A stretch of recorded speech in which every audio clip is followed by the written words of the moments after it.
I am Paige Vitulli, and I teach at the University of South Alabama. I'm an associate professor in the Department of Leadership and Teacher Education. I have in the past taught special education reading courses. I've taught language arts methods, and I currently teach all of the art education courses for the College of Education at the graduate and undergraduate level. Yes, I taught in the Mobile County public school system. Primarily taught kindergarten and third grade, my favorite grades at the elementary level. I'm also a student of the Mobile County public school system, and I graduated from Murphy High School.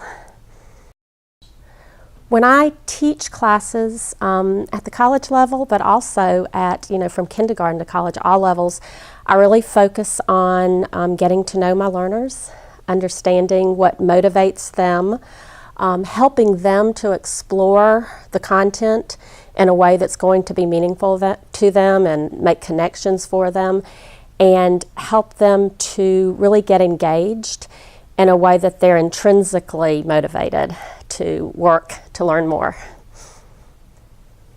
My research through the years here at the University of South Alabama has focused on technology integration across all content areas and using various tools that we're presented with. I especially focus on how we can communicate using social media, using all of the different tools like Facebook and Twitter and blogs and wikis. Also, art integration is a big part of my research. I'm involved in a grant that is in its 10th year, the Arts and Education Grant, and we focus on integrating the arts throughout all of the subjects that students learn so that we can help them to use the arts as a tool through which they learn, like a strategy.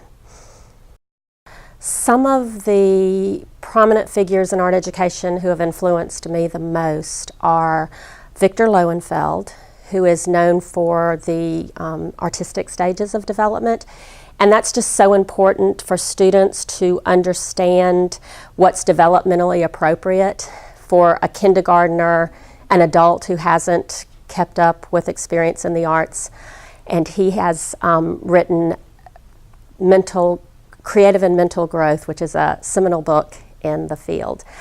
Elliot Eisner is a fabulous educator who advocates the art, and Elliot Eisner has 10 lessons the arts teach that I always want all of my students to read. Oh, that's a great question. I have such a diverse, eclectic taste when it comes to the arts. I will have to say that right now, a genre that I'm really focusing on is contemporary art. I really do a lot with the community and the different art museums that we have here locally. I've worked throughout the years with the Mobile Museum of Art, and our students always visit that museum, which is so close to the campus and such a fabulous, best kept secret, which I hope it wouldn't be. The Contemporary Art Museum we have here, the Center for the Living Arts, has a fabulous exhibit, and so we're doing a lot this semester with contemporary art. A good art teacher is open to facilitating, motivating, helping students understand all different genres and background information, and then giving them the freedom to make their mark and see where it takes them and to express them and to really learn a lot about their own identity through the process of the arts. Now, the students in the program that I teach in, the elementary K-6 program, are the greatest number of students that I work with. We also have a program in graduate art education, so those are students that want to teach art education, and they'll be certified from kindergarten all the way to 12th grade. The best thing about working with the students is learning about their background, their lives, their hopes and dreams and beliefs, and through the arts they can really illustrate that and communicate that in ways that maybe they couldn't through other modes of communication. It makes them very comfortable sometimes.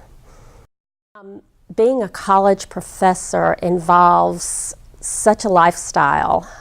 Part of my advice is to be open to learning, obviously for the sake of learning. I think this is hard to do in the atmosphere of course management systems and grades and programs, but I think if you can go into it very motivated to be that lifelong learner and explore the world and somewhat wander through it and enjoy what you're doing. The rest comes naturally. Art education is typically the first to be diminished when things get tight.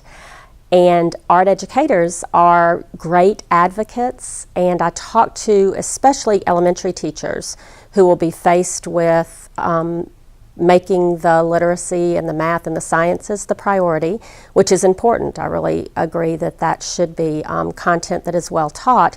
But also that's why the art education program and the ability to integrate the arts is so important, because then I give them skills and strategies so that they can value it and see how they can use it rather than in separate silos, connected in a way that our life is connected.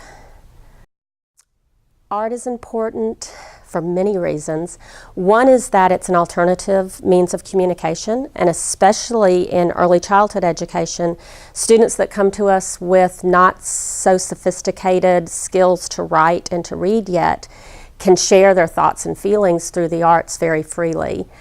It's important because it records our history and it's ways that we have been communicated with in the past.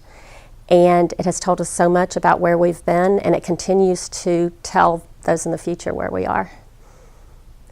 And one of my favorite places to go and relax is Dauphin Island. We're obviously known for the water and the beach fronts, and that's a relaxing, happy place for me to go. So I love the island. There's so much on the island that people don't realize. The bird sanctuary, the Indian Mounds, there's a lot of fun places to go there. The food is fabulous.